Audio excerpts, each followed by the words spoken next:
Let's talk about the single most powerful tool you have for shaping your entire life. And no, it's not some new app or productivity hack, it's a decision. It's not just about what you choose, but really how you choose. Because that one skill, well, it's the difference between a life that just kind of happens to you and a life you build on purpose. Let's dive in. So, have you ever been there?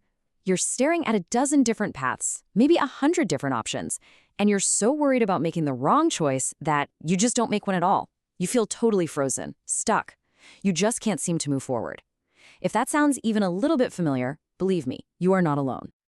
You know, that feeling actually has a name: analysis paralysis. It's like you've fallen into mental quicksand, where all the overthinking just drowns out any chance of action. You know you need to do something, but the sheer weight of all the possibilities just chains you to the spot. It leaves you feeling completely stagnant and, honestly, pretty powerless. A lot of us tell ourselves that not deciding is, a neutral thing, that we're just waiting for the perfect moment or more information. But here's the hard truth. Indecision isn't passive at all. It is an active choice. It's a decision to hand over the controls, letting your future be shaped by circumstances, by other people, or just by random chance. Wow. Just let that one sink in for a second. This idea completely reframes everything, doesn't it? When you fail to make a choice, you are, in effect, choosing to let your potential just wither away. You're deciding to let someone or something else take the wheel. And that right there is a powerful reason to find a better way. Okay, so if indecision is the trap, how in the world do we get out of it?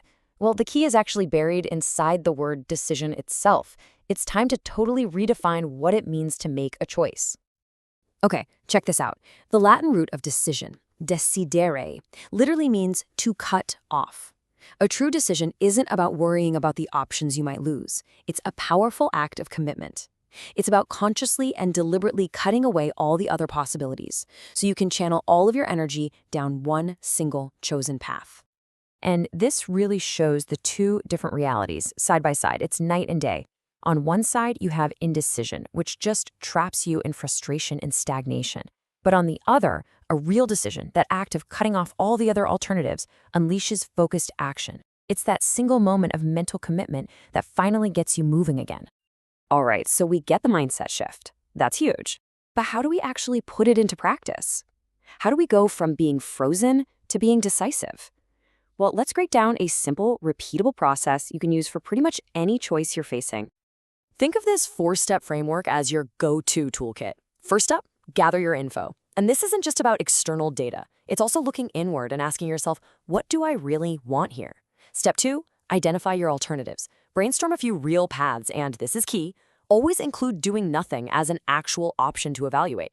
Third, you weigh the evidence. Look at the pros and cons. How do these options stack up against your core values and where you want to go? And finally, the most critical step of all, take action. Commit to your choice, and then, later on, look back. Not to second-guess yourself, but to learn from it so you can make even better decisions next time. You see, when you start using a framework like this, you fundamentally change your role in your own life. You stop being a passenger just reacting to whatever comes your way, and you become the architect, consciously designing your future, one deliberate choice at a time. And of course, every great architect has a few secret techniques. So here are 3 to keep in your back pocket. First, be aware of your own biases. We all have these mental blind spots that can cloud our judgment. Second, play the odds. Great decisions are about making the best possible bet with the information you have, not waiting around for a 100% guarantee that's never going to come. And finally, and this is a big one, never make a critical decision when you're exhausted. A tired mind is just not a reliable architect. And really, this is what it all comes down to. Everything you want to be, everything you hope to achieve, it all begins with a single moment of choice. Your decisions are the bridge between who you are today and the person you have the potential to become. They are the absolute first step in turning all of that potential into your reality. So that just leaves one final and maybe the most important question. Not what you'll decide next month or next year, but today, right now. What is one decision, big or small, that you've been putting off that you will make today to start building the future that you truly want?